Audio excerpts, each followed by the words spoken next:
फिर एक सितंबर अक्टूबर में सुपर मॉडल स्टडी आपको याद होगा कि कहा गया, जिसके अंदर दो चीजें कही गई। एक कि हमारे इंडिया के अंदर हर्ड इम्यूनिटी आ गई, और दूसरा मिड फरवरी, अगले साल फरवरी तक, ये पिछले साल सितंबर अक्टूबर को सुपर मॉडल स्टडी आया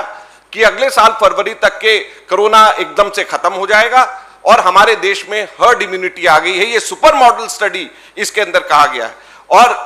डॉक्टर सोमदत्ता सिन्हा जो वैज्ञानिक हैं वो ये कहती हैं कि इसके अंदर ऐसे पैरामीटर्स डाले गए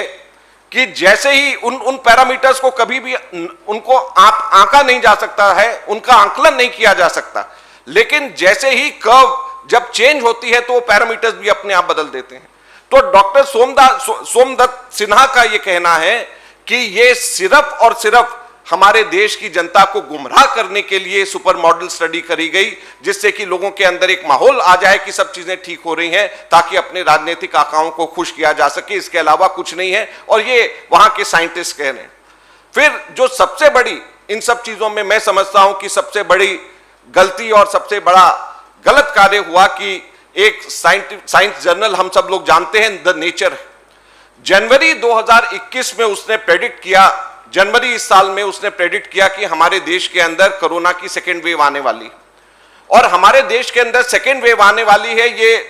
द नेचर जो है जर्नल ने इसको प्रेडिक्ट किया, और इसको लिखने वाले एक हमारे आईसीएमआर के साइंटिस्ट थे।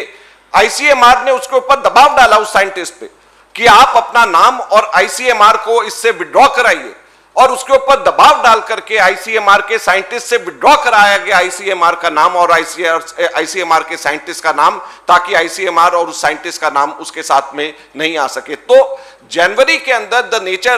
के अंदर छपने के बाद में, इस जर्नल में छपने के बाद में,